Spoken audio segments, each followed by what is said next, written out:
Alhamdulillah Rabbil Alameen. Assalamu alaikum wa rahmatullahi wa barakatuh. أعوذ بالله من الشيطان الرجيم بسم الله الرحمن الرحيم الحمد لله رب العالمين ثم الصلاة والسلام على سيدنا محمد وعلى آله وصحبه ومن تبعهم بإحسان إلى يوم الدين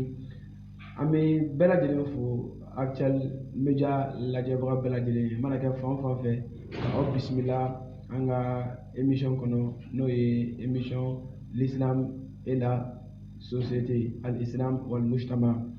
ka bɛn bi tarata dɔ in ma émission in bɛ tɛmɛ tarata o tarata ka daminɛ 17h ka taa bila 18h la minnu bɛ fɛ ka an sɔrɔ olu bɛ se ka an sɔrɔ an ka page Facebook sanfɛ n'o ye actual media ye walima an ka chaîne sanfɛ n'o ye actual media YouTube sanfɛ walima an ka site web www.actualmedia.net an bɛ bɛɛ lajɛlen fo k'a yira aw la ko bi an bɛna don an ka émission kɔnɔ wa an ka mɔgɔ welelen dɔ b'an bolo bi n'o ye an balimakɛ Abdulayi Sidibe ale bɛna kuma an ye fɛn jumɛn kan bi n'o ye an ka bi émission thème ye o ye islamu wa siyasa l'islam et la politique silamɛya ani politiki fɛn jumɛn de don silamɛya ka faamu ye jumɛn y'a la n'Ala sɔnna ma ale bɛna o de fɔ an ɲɛna an balimakɛ Abdala kalannen don n'o ye université Tuba la a bɛ ka étude islamique kɛ yen wa kalannen don cogoya kelen na tuguni faculté des lettres langues et des sciences du langage n'o ye filɛsɛli ye donc a bɛ licence 3 la o fila bɛɛ lajɛlen na o tɛmɛnen kɔfɛ ka bɔ yen association dɔ bɛ yen n'a bɛ fɔ o ma ko union nationale des élèves et étudiants des madrasa du Mali n'a bɛ wele UNEM arabukan na al-ittihad al-watani litalamizi wa tulab al-madaris al-arabiyyati fi Mali ale ye o bureau exécutif o président ye a ye o président ye bi bi in na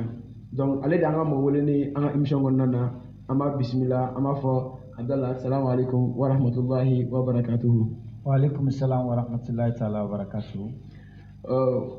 An ye I wele y'an ka wele jaabi o diyara n ye folikan jumɛn b'i bolo ani kuma daminɛ kuma jumɛn b'i bolo k'a lase jama ma. Inshallah alhamdulillah wa salatu wa salam ala rasulillah wa ala alihi wa sahbihi wa man tabi'a bi ihsan ila yawmiddin. An balimakɛ Isa Sangare an b'i fo ka actual media ɲɛmɔgɔyaso fo olu minnu ye an wele nin kɛnɛ kan ani ka kuma da di an ma an bɛ se ka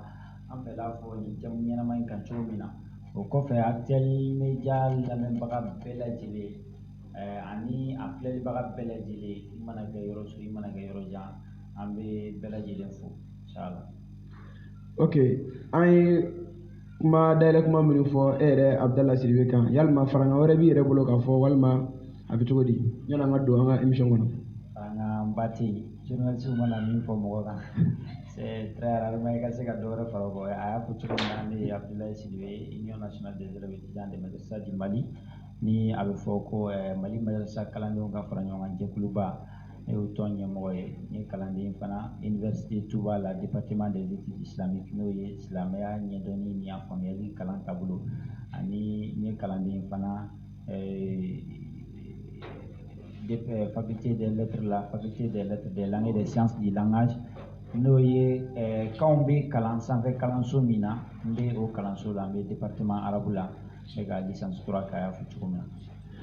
Donc n'an ye o ɲɛfɔli ta k'a lajɛ an b'a ye k'a fɔ thème b'an bolo bi n'o ye silamɛya ni politiki ye an b'a ye k'a fɔ I tɛ dunan ye I kan ka se ka I hakilina don o la ka d'a kan I ka kalanw bɛ I permettre I ka dɔnni fɔ o la I ye mun sɔrɔ karamɔgɔw kan o de hukumu kɔnɔna na an ka wele sera I ma bi I kana dakuruɲa fila fɔ an ɲɛna nin thème in kan donc an bɛ don an ka thème kɔnɔ n'o ye silamɛya ani politiki ye ni e yɛrɛ ɲininkara diinɛ yɛrɛ ye fɛn jumɛn ye. Alhamdulillah d'abord walanda nafamanba de don anw ka société kɔnɔ nin wagati laban ninnu na ɲininkaliw cayala kan debaw cayala kan silamɛya ni politiki fɛn kelen don wa ni fɛn kelen tɛ u bɛ se ka taga ni ɲɔgɔn ye wa u tɛ se ka taga ni ɲɔgɔn ye wa jɔnni kan ka sen bɔ a la k'a to jɔn bolo o kuma ni kuma ninnu cayara kosɛbɛ. Alors mais min ka gɛlɛn an kan ka ɲini fɔlɔ k'a dɔn diinɛ yɛrɛ ye mun ye silamɛya yɛrɛ ye mun ye alaka walima relation fɛn jumɛn bɛ u ni ɲɔgɔn cɛ u bɛ se ka taga ni ɲɔgɔn ye cogo di n'i ma fɛn ɲɛɲini k'a dɔn a ka gɛlɛn i ka se ka kiiti tigɛ a kan donc walasa i ka kiiti tigɛ fɛn kan fɛn min fɔlɔ bɛ wajibiya i kan o de ye ka fɛn yɛrɛ dɔn donc o la i ka ɲininkali diyara n ye diinɛ yɛrɛ ye mun ye diinɛ tigiw yɛrɛ ye mun fɔ a kan kan dɔnmɔgɔw ye mun fɔ diinɛ kan o tuma an bɛna da don o la k'o walawala a fɔlɔ diinɛ n'a fɔra arabukan na ko a diin a bɛ fɔ yutlaq ala al-mulk wa at-tasarruf wal khudu wa ta'a wa yutlaq aidan ala al-mazhab n'a fɔra ko diinɛ bɛ fɔ se ma faamaya min ni fanga b'a bolo se b'a bolo ka a mɔgɔ wɛrɛ ka kungo ɲɛnabɔ arabukan na diinɛ bɛ fɔ o ma ka d'a kan n'i y'a ta k'a lajɛ Alahu subhanahu wa ta'ala a yɛrɛ tɔgɔ dɔ ye ko ad-dayyan donc dayyan kalimatu dayyan o bɔra diinɛ de la ko masa min famanba don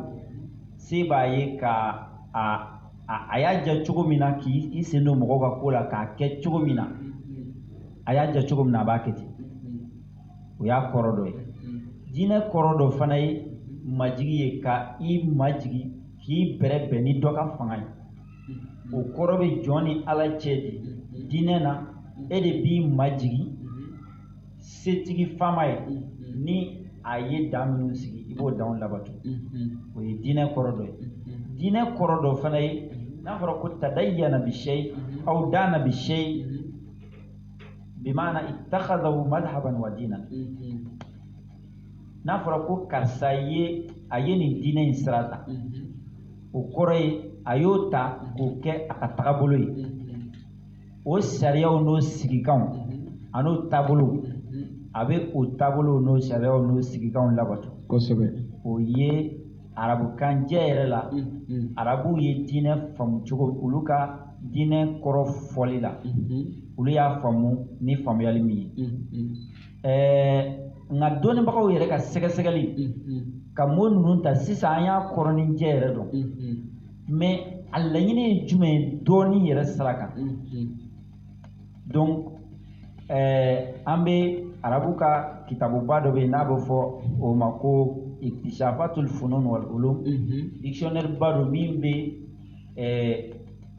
termes de kɔrɔ fɔ termes minnu bɛ diinɛ kan termes minnu bɛ politique kan termes minnu bɛ science wɛrɛ kan ale b'o termes de kɔrɔ fɔ o ye mun fɔ diinɛ na o ko diinɛ sa'iqun li zawil uquli salima bi ikhtiyarihim al mahmud ila salahi fil hali wal falahi fil ma'al ko diinɛ ko fɛn don min bɛ hakilitigiw de sama u nujuru minɛ ka u latile nka a b'a kɛ cogo di a b'a kɛ ni u yɛrɛ ka laɲini de diinɛ na a tɛ fɔ k'i ka don diinɛ na wajibi la a bɛ i yɛrɛ de ja i bɛ don diinɛ na n'i ye diinɛtigi kɛlen ka kɛlɛ kɛ fɛ c'est que i sera a ma a y'a yɛrɛ défend walima a y'i ye dan dɔ la ni a m'o dan in tanga i bɛ se ka s'ale ma o siraw bɛ yen nka o tɛ diinɛ donni sira ye diinɛ donni sira e yɛrɛ de a bɛ e ja n bɛ fɛ ka don diinɛ na i bɛ don diinɛ na donc a bɛ fɔ ko bi ikhtiyarihim al mahmud i yɛrɛ janye de b'a to i bɛ don a la bon n'i donna na diinɛ in bɛ mun kɛ diinɛ in b'i sama ka taga sira ɲuman de kan i ka diɲɛlatigɛ la fɔlɔ i ka diɲɛlatigɛ kɛcogo bɛ kɛ k'a ɲɛ cogo di i tɛ se mɔgɔ ma i bɛ mɔgɔw ka dan sigi cogo di i bɛ mɔgɔw ka hakɛ tanga cogo di i bɛ se k'i ka ɲɛnamaya yɛrɛ kɛ lafiya la cogo di diinɛ in b'o danw sigi ye wal falah fil ma'al i ka lahara fana n'o ye ɲɛnamaya kɔfɛ a bɛ diinɛtigi ka limaniya la k'a fɔ ko in tɛ ban ni ɲɛnamaya in dɔrɔn i mana ɲɛnamaya in balo kɛ o kɔfɛ n'i fatura o t'a bannen fɛn wɛrɛ bɛ kɔfɛ min ɲɛnamaya in kɔnɔna na i ye fɛn minnu kɛ a kɔnɔ olu bɛ fɛsɛfɛsɛ sara bɛ d'i ma ka da i ka baara kan n'i ye baara ɲuman kɛ sɔrɔ n'i ye baara jugu kɛ i bɛ sara jugu sɔrɔ ala k'an ka sara kɛ sara ɲuman ye donc diinɛ de bɛ i sama n'i yɛrɛ ka laɲini ye i ka diɲɛlatigɛ kɛcogo ɲuman kuma lasurunyana ani i ka lahara kɛcogo ɲuman diinɛ de b'o fɛsɛfɛsɛ ye nin ye dɔnnibaga dɔw ka faamu ye diinɛ ko la nka nin dɔnnibagaw nin ye silamɛya dɔnnibagaw ka faamu ye nka an bɛ kuma min kan ko diinɛ mɔgɔ wɛrɛw kumana kan minnu ye diinɛ wɛrɛ mɔgɔw fana ye minnu tɛ silamɛya dɔnnibagaw ye minnu ye dɔnnibaga wɛrɛw ye nka olu yɛrɛ ka hakilina yɛrɛ ye jumɛn ye diinɛ ani politiki la u bɛ k'a damana walanda ye an da bɛ s'o ma nka kuma bɛ min kan bi olu yɛrɛ ka faamu ye jumɛn ye diinɛ yɛrɛ kɔrɔ la an b'o di walasa ka donda sɔrɔ ko in na don nataw kɔnɔna na o dɔnnibaga dɔ bɛ yen ko Cicerone ale ko ad-dinu wa ribatu lazi yasilu al-insan bi rabbi o diinɛ ye juru de ye min bɛ adamaden siri i ma la min bɛ kɛ sira ye i ni ma ni ɲɔgɔn cɛ o ye ale ka faamuya ye a y'a fɔ a ka lakaleli wɛrɛ la k'a fɔ ko diinɛ k'a kɔrɔ tɛ dɔwɛrɛ ye ash-shu'uru bi wajibatina min haythu annaha qa'ima ala awamirin ilahiyya ko diinɛ tɛ dɔwɛrɛ ye an ka sɔmi an yɛrɛ kun na ni fɛnw ye fɛn minnu wajibiyalen bɛ anw kan o kɔrɔ ye fɛn min wajibiyalen bɛ ka i k'o dɔn i ka dɔn ko o fɛn wajibiyalen ninnu fana a ma wajibiya gansan k'a wajibiyala ka bɔ ordre dɔ de yɔrɔ ordre min bɔra ala yɔrɔ donc ko diinɛ kɔrɔ ye o de ye k'a dɔn nin de wajibiyala kan ka nin de to yen yamaruya kan minnu don yamaruya kan gansanw tɛ yamaruya kan ninnu bɔra ala de yɔrɔ donc o ye diinɛ kɔrɔ ye silamɛ dɔnnibagaw fɛ ani dɔnnibaga wɛrɛw fɛ diinɛ yɛrɛ kɔrɔ diinɛ bɛ fɔ kuranɛ kɔnɔ ani silamɛya la ka kɔrɔ caman fana di diinɛ bɛ fɔ yɔrɔ dɔ n'a fɔra k'an bɛ silamɛya dɔrɔn ma masala n'i ko diinullahi o n'a ɲɔgɔnnaw i n'a fɔ kuranɛ na ala b'a fɔ subhanahu wa ta'ala afa ghayra diinillahi yabghun suratu Ali Imran kɔnɔ ala b'a fɔ kira ma ko yala kafiri ninnu u bɛ sɔn ka taasira wɛrɛ ta u bɛ sɔn ka diinɛ wɛrɛ ta min tɛ ala ka taasira ye wa donc o yɔrɔ la nin yɔrɔ in na diinɛ na k'an bɛ silamɛya dɔrɔn de donc ala b'a fɔ kuranɛ kɔnɔ aya wɛrɛ la wallazi arsala rasulahu bil huda wa dinil haqq diinɛ kame min ma yan fɛnɛ o ye silamɛya ye mais diinɛ bɛ fɔ fana k'a sɔrɔ a kan tɛ silamɛya ma k'a sɔrɔ a kan bɛ diinɛ wɛrɛw ma hali minnu tɛ tiɲɛ diinɛ ye a bɛ fɔ fana k'a sɔrɔ a kan b'o ma kuranɛ y'o fana fɔ kuranɛ ala y'a fɔ kuranɛ kɔnɔ subhanahu wa ta'ala lakum diinukum waliya diin suratul kafiruna na k'a fɔ ko aw ka diinɛ bɛ aw bolo anw yɛrɛ ka diinɛ bɛ anw bolo o yɔrɔ la diinɛ kun kan tɛ silamɛya dɔrɔn ma o yɔrɔ la n'a fɔra ko silamɛw ka diinɛ b'u bolo o ye silamɛw ka diinɛ n'u ka tagabolo ye n'a fɔra ko mɔgɔ wɛrɛw fana ka diinɛ bɛ aw fana ka diinɛ bɛ aw bolo o fɔra mɔgɔ minnu ma Maka olu kun ye bolibato de o kɔrɔ ni mɔgɔ min bɛ bolibato la diinɛ dɔ don ni mɔgɔ min bɛ nasaraya la diinɛ dɔ don ni mɔgɔ min bɛ yahudiya la diinɛ dɔ don alors nka ala ka diinɛ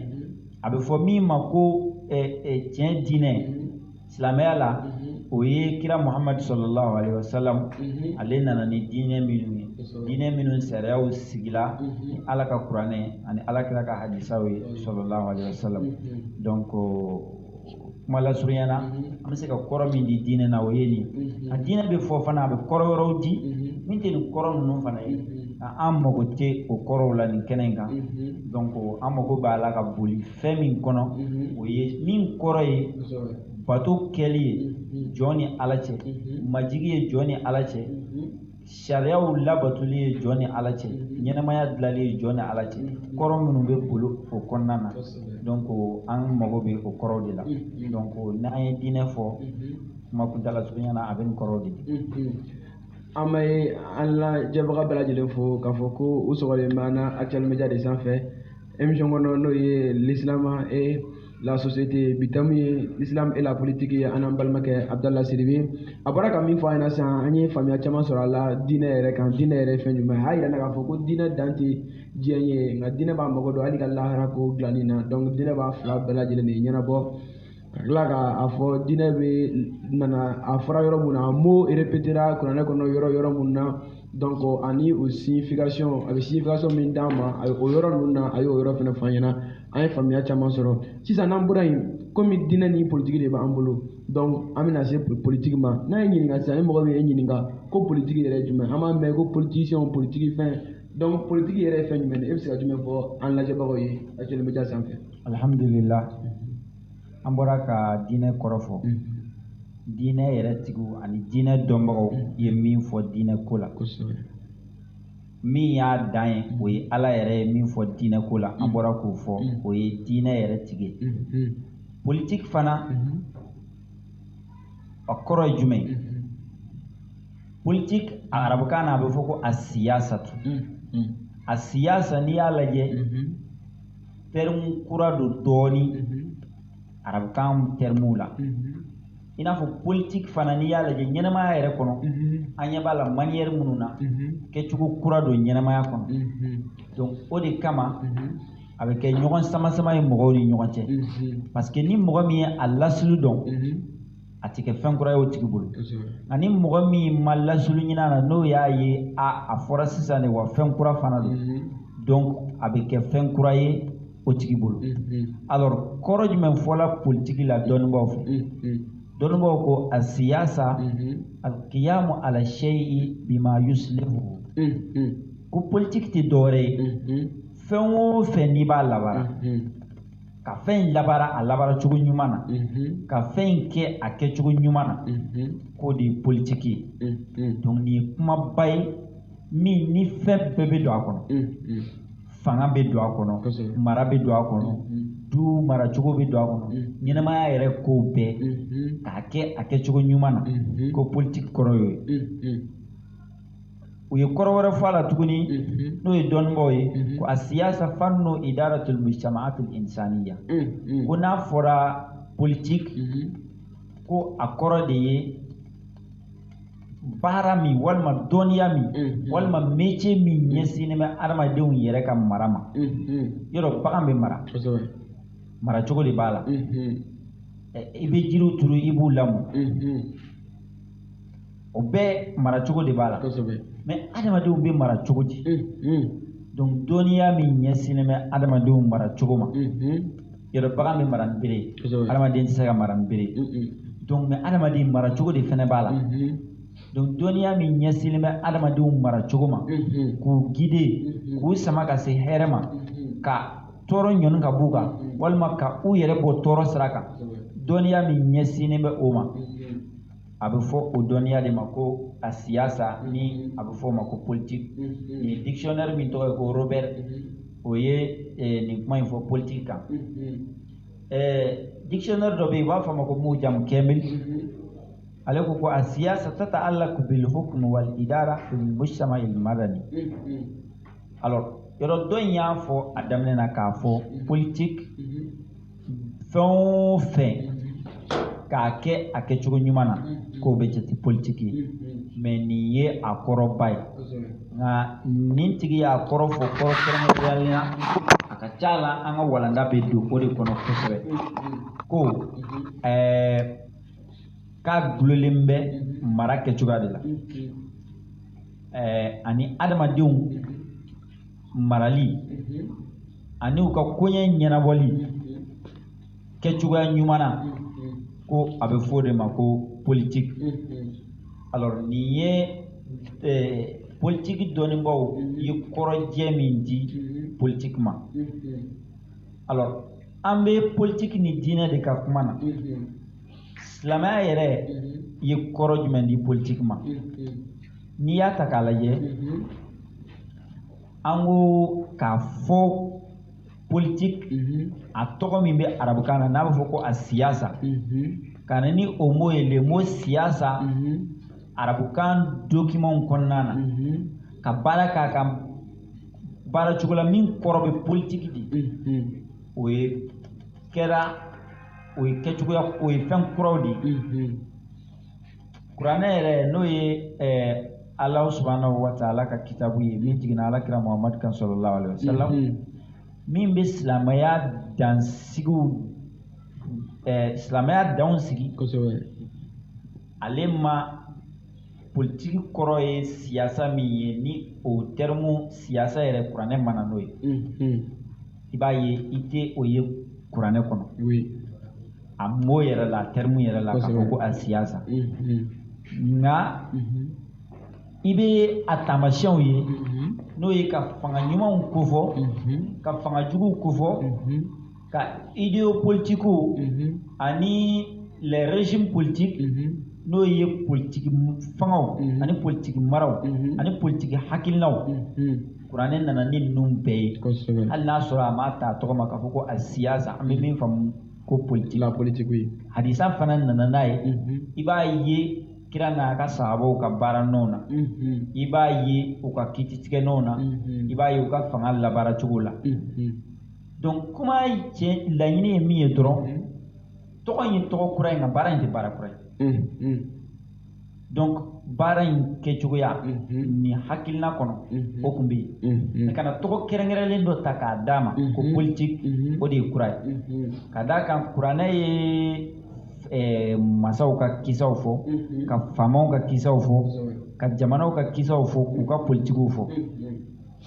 hali Ibrahim somɔgɔw Ala ka diɲɛ bɛ Ibrahim ma kuranɛ y'u kofɔ k'a fɔ ko wa atayna ala Ibrahim alkitaba wal hikmata wa ataynahum mulkan aziman suratul nisa kɔnɔ aya 54 Ala ko an ye Ibrahim somɔgɔw n'a fɔra Ibrahim somɔgɔw alayhi salam nabila Ibrahim b'o la a bɔnnaw b'o la minnu kɛra kiraw ye n'o ye Ismail fo kana se Alakira Muhammad sallallahu alaihi wasallam Ala ko an ye kitabu di u ma kitabu in kɔrɔ ye di gafe dira u bɛɛ ma gafe min bɛ u ka ɲɛnamaya ko walawala nin bɛ kɛ cogo di nin bɛ kɛ tan nin tɛ kɛ tan ni nin ɲagamina a bɛ ɲɛnabɔ cogo di ni mɔgɔ fila sera ɲɔgɔn ma a kiti bɛ tigɛ cogo di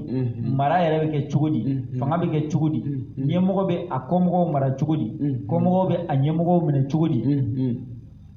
o kuma gafe dira min bɛ nin bɛɛ lajɛlen walawala i n'a fɔ kuranɛ fana ye gafe ye Muhammad bolo sallallahu alaihi wasallam min bɛ nin bɛɛ lajɛlen walawala Ala ko an ye kitabu di u ma ko ani kodɔn n'i ye kodɔn in ta k'a lajɛ kodɔn in de kɔrɔ bɛ politique di ka d'a kan ka fanga kɛ ni kodɔn ye fɛn min ka ɲi maradenw ma k'o kɛ u ye fɛn min man ɲi u ma k'o ɲɔni ka b'u kan ka danw sigi mɔgɔw kana se ɲɔgɔn ma o ye kodɔn de ye o fana de ye gestion politique ye donc Ala ko an ye kodɔn d'u ma k'an ye fanga fana d'u ma min ka bon n'a fɔra ko politique i mago bɛ se jamana ma donc i mago bɛ se jamanadenw ma i mago bɛ se fanga dɔ ma fanga min b'u mara donc a tɛ taa fanga fana kɔ donc politique ni a décomposition bɛɛ bɛ nin kuranɛ aya kɔnɔ donc an b'a ye k'a fɔ ko terme en non politique n'o ye a siyasa o tun tɛ yen nka a baara jɛlen tun bɛ yen i n'a fɔ kuranɛ y'a fɔ an ɲɛna cogo min na faamamusoba dɔ fana tun bɛ yen n'a bɛ fɔ o ma Malikatu Saba kuranɛ y'o fana kofɔ k'a fɔ ko o yɛrɛ ka régime ko o sigilen bɛ ɲɔgɔn ye ka ni ko min nana u bɛ ɲɔgɔn hakilina ɲininka peut-être an b'a fɔ a ma ko démocratie arabu ko shura alors mais démocratie ani shura u bɛ ɲɔgɔn sɔrɔ yɔrɔ caman na nka différence b'u ni ɲɔgɔn cɛ yɔrɔ dɔw la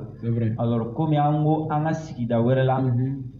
dɔnnibaga minnu n'o tɛ silamɛw ye dɔnnibaga wɛrɛw ka ye ye jumɛn ye diinɛ ni politique kan an bɛ na différence min bɛ shura ani démocratie cɛ an bɛ na o kuma fɔ yen ani faamamuso in ale fana ka fanga kun sigilen bɛ peut-être mɔgɔw b'a faamu cogo min na démocratie kan o kɔrɔ ye n'a tun bɛ fɛn o fɛn kɛ a bɛ jama wele fo kuranɛ yɛrɛ seereyala k'o fɔ Ala ko kuranɛ kɔnɔ subahanahu wa ta'ala muso in ka kisa la muso in yɛrɛ nɛn kan a b'a fɔ ma kuntu qati'atan amran hatta tashahadun. Allahu akbar. O bɛ suratu naml kɔnɔ. Ko ne tɛ fosi kɛ a bɛ ka nin fɔ a ka minisiriw ni a baaraɲɔgɔnw y'a kɛrɛfɛ. Tuma min na ni ko dɔ nana n'a y'u wele k'aw hakilina di a ye bɛɛ ɲininka a ko n tɛ foyi kɛ fɔ n'aw bɛ hakilina ɲininkali kɛ. Donc an bɛ a faamu k'a fɔ o de ye démocratie ye an bɛ a faamu a fɔcogo ɲuman min na. Mais danfara wɛrɛ minnu bɛ shura ni démocratie ni ɲɔgɔn cɛ an da bɛna s'o ma. Donc an b'a ye k'a fɔ nin ye politique de ye ale ka mara la. An bɛ se k'ale ka régime fana décrit k'a fɔ ko c'était un régime démocratique. Exactement. Donc nin kun bɛ yen kuranɛ fana ye nin fɔ hakili la kuranɛ jiginna san 1000 ni kɔ ka kɔn bi ɲɛ. Donc politique tɛ dunan ye silamɛya kɔnɔ. Ala ye faama ɲumanw kibaruya fɔ kuranɛ kɔnɔ cogo min na. Ni an bɛ se k'a fɔ régime ɲumanw a ye régime juguw fana fɔ. Misali anw fɛ bi régime ɲumanw bɛ yen jugumanw bɛ yen. Faama ɲumanw bɛ yen faama juguw bɛ yen. Mara tagabolo ɲumanw bɛ yen mara tagabolo juguw bɛ yen. Dictature tɛmɛna walima a bɛ se ka kɛ yɛrɛ dɔw bɛ se ka kɛ démocratie tɔgɔ kɔnɔ a ka mara kɛcogoya bɛ dictature di. Donc ala ye nin bɛɛ fɔ. Ala ye faama juguw fana misaliya fɔ a kɛlen ka faama ɲumanw misaliya fɔ. A ye Firawuna fɔ. Firawuna min tun ye mɔgɔ ye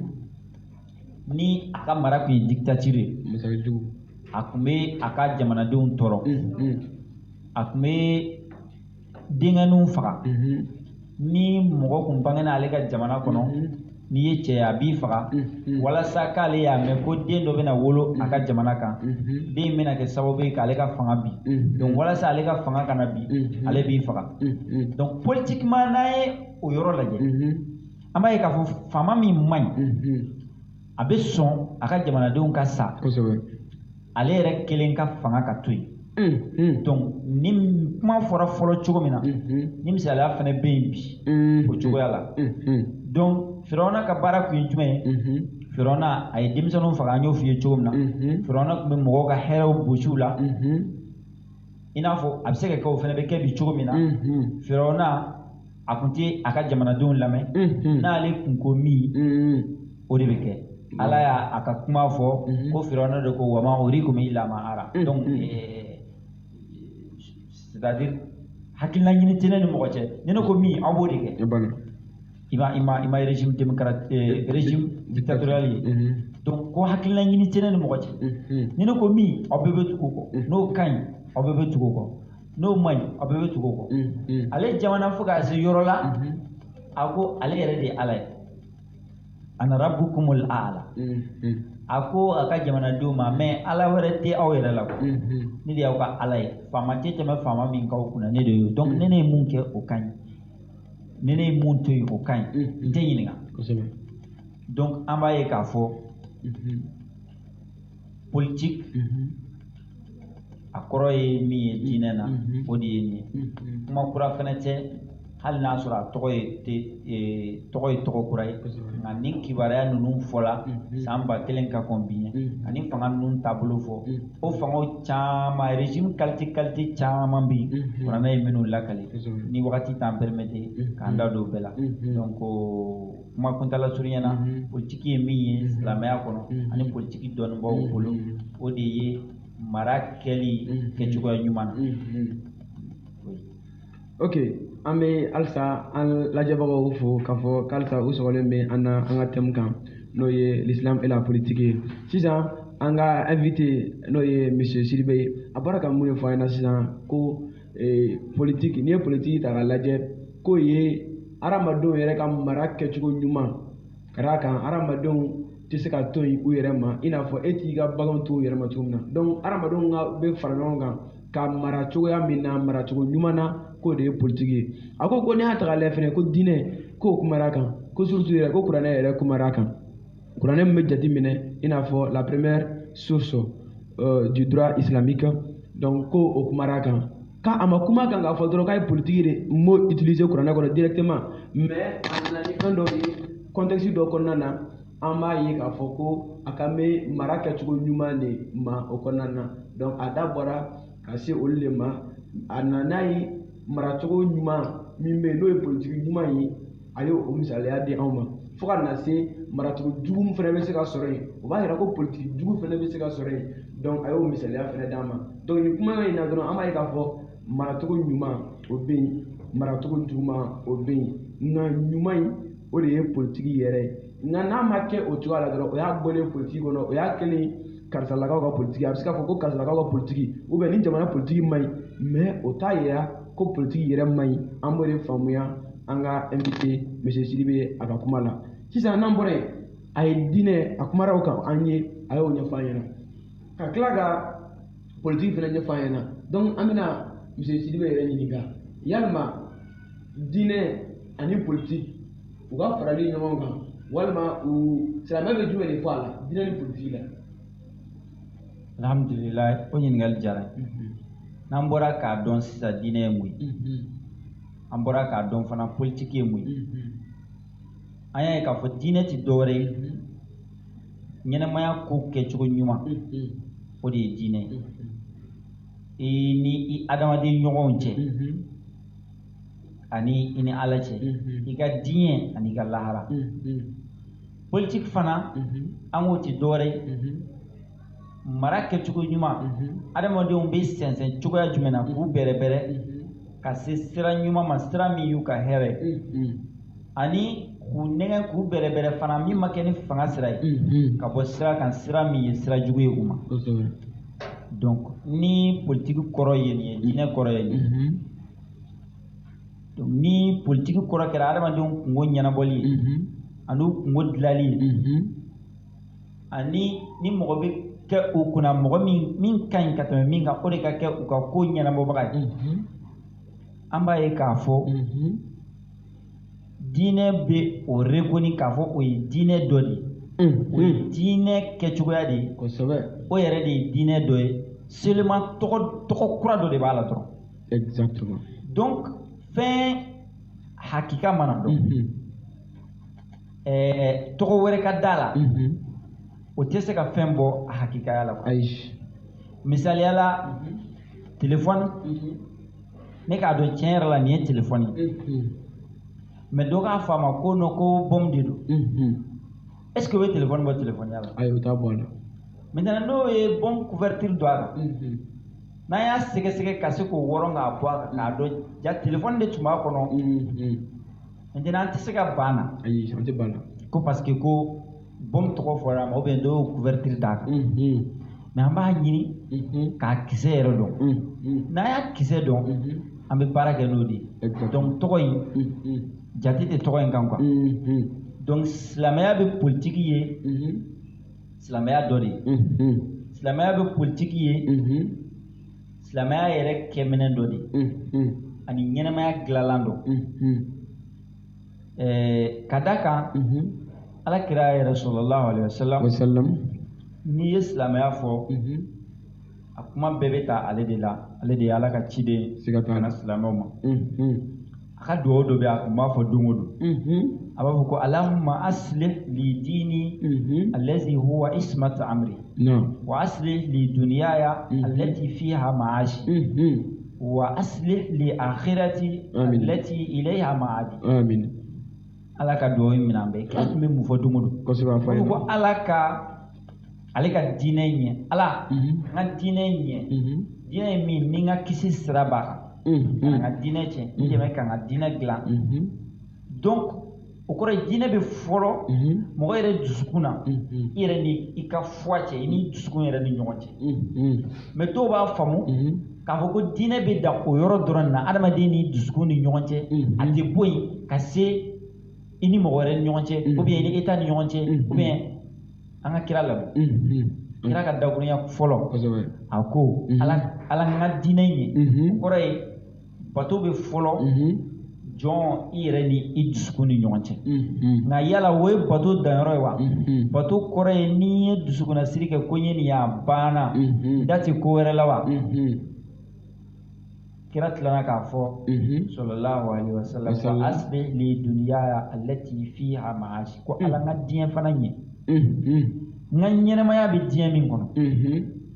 donc e ka ɲɛnɛmaya bɛ diɲɛ min kɔnɔ e tɛ se ka pan o diɲɛ kunna ka taga lahara o diɲɛ in kɛcogo dɔ de b'o la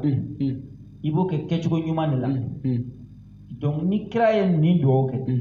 o kɔrɔ ye silamɛ ka diinɛ fɔlɔ b'i ni dusukun cɛ i yɛrɛ ni ala cɛ mais a tɛ dan o ma a bɛ na i ka diɲɛ fana na n'i ka diɲɛ fɔra i ka famille bɛ fɔ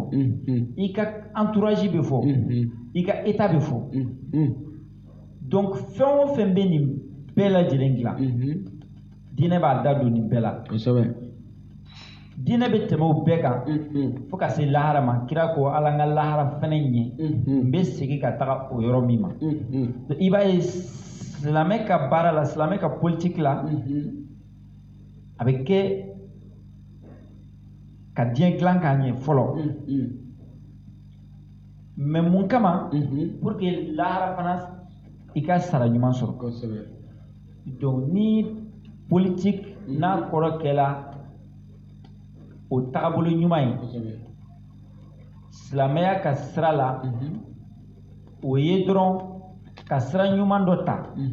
walasa ka se i ka laɲini ma ka sira ɲuman dɔ ta walasa ka jɔn kungo ɲɛnabɔ ka sira ɲuman dɔ ta walasa ka peuple kungo ɲɛnabɔ donc différence tɛ o ni diinɛ cɛ c'est-à-dire tɔgɔ de b'u bɔ ɲɔgɔn na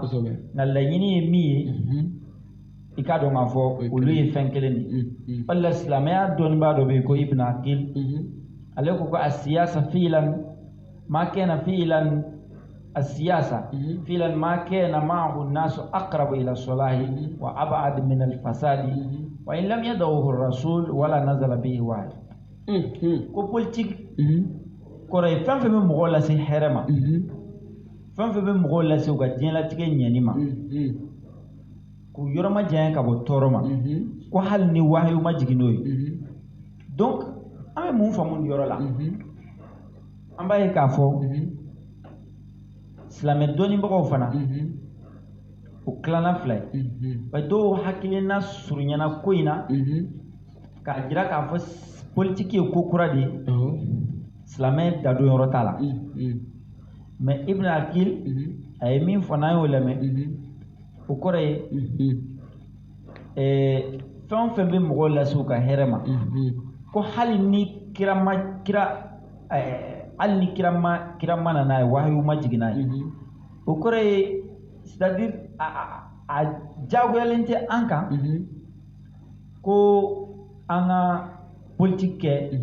ko an ka hadisa dɔ ye a sɛbɛnnen bɛ ko silamɛw a ye politique kɛ an ka kuranɛ aya dɔ ye a sɛbɛnnen bɛ ko silamɛw a ye politique kɛ walima silamɛw politique ni silamɛya tɛ taa a y'o dabɔ politique la mais fɛn o fɛn bɛ se ka kɛ peuple ka hɛrɛ ye ka u ka laɲini lase u ma ko hali ni kira m'o fɔ hali ni wahiyu ma jigin n'o ye donc ko o ye politique de ye donc o kɔrɔ ye silamɛ kan k'o kɛ ani diinɛ tɛ fɔ ɲɔgɔn kɔ o ni diinɛ tɛ fɔ ɲɔgɔn kɔ ka d'a kan diinɛ mara kɔnɔ adamadenw bɛ sira minnu ta walasa k'u ka adamadenya cɛ ɲɛ diinɛ b'o kumaw fɔ de en global mais a tɛ détail d'a kan maintenant aw ka baaraɲɔgɔnya in de bɛ na ni détails ye o détails tant que o ni diinɛ sariyaba tɛ fɔ ɲɔgɔn kɔ i k'a dɔn k'a fɔ o ni silamɛya tɛ ɲɔgɔn sɔsɔ n'a ka kira ka hadisa la madinakaw ma a k'u ma ko antuma alam yamri dunya ko aw de b'aw ka diinɛ kow ɲɛdɔn diɲɛ kow ɲɛdɔn donc o kɔrɔ ye ale ye kira de ye mais est ce que o kɔrɔ ye k'ale bɛ diɲɛ yɛrɛ kow bɛɛ ɲɛdɔn wa non ala mana mun fɔ ale ye sariya sira k'ale bolo nka adamadenw ka gestion aw yɛrɛ de b'a ye ni an bɛnn'a kan ninnu ka kɛ députés ye donc olu b'an ka voix porter n'an bɛnn'a kan ninnu ka kɛ ministre olu b'an kungo ɲɛnabɔ n'an bɛnn'a kan nin ka kɛ président ye n'an bɛnn'a kan tan mais a charte ye min ye aw kana ala ka dan sigilen dɔ wuli walima ka dan dɔ ka fɛn dɔ créer min ni ala ka dan sigilen dɔ bɛ ɲɔgɔn sɔsɔ donc silamɛya ka ye la politique la silamɛya tɛ différence ye politique ani diinɛ ni ɲɔgɔn cɛ politique ɲuman min dabɔla peuple ka hɛrɛ kama silamɛya tɛ différence ye o ni ɲɔgɔn au contraire silamɛya b'a ɲini silamɛ de k'o kɛ parce que silamɛ de ye mɔgɔ ye société la en normal min jogo ka ɲi ni tɔw ta ye min ka comportement ka ɲi ni tɔw ta ye min ye laadiri ye ka tɛmɛ tɔw kan donc silamɛya dun b'a ɲini o mɔgɔ o de ka kɛ ɲɛmɔgɔ ye et puis société b'a ɲini o mɔgɔ de ka kɛ ɲɛmɔgɔ ye i mana taga diinɛ o diinɛ na i mana taga jamana o jamana kɔnɔ n'i ye jamanadenw ye vote la mɔgɔw ni ɲɔgɔn cɛ u bɛ ka mɔgɔ de ɲini min ka ɲi ni tɔw ye peut-être dɔ ka apparence bɛ se k'u tromper u bɛ fili nka o t'u ka laɲini ye u ka laɲini ye min ka ɲi ka tɛmɛ tɔw kan donc ni o ye e silamɛ yɛrɛ de ye e man kan ka to kɔ o la au contraire a bɛ wajibiya e kan e ka o baara kɛ donc silamɛya ni politique bɛ nin cogo la silamɛya tɛ politique tɛ diinɛ ye silamɛya kɔnɔ silamɛ faamaba dɔ tun bɛ yen a bɛ fɔ a ma ko Muawiya bin Abi Sufyan ala kira ka fanga kɔfɛ sahaba 4 ka fanga kɔfɛ olu ka fanga de sigira u ka fanga ye san 91 kɛ a bɛ fɔ a ma ko Dawla Umawiya n'a an bɛ se k'a faamu royaume Umawi ou bien empire Umawi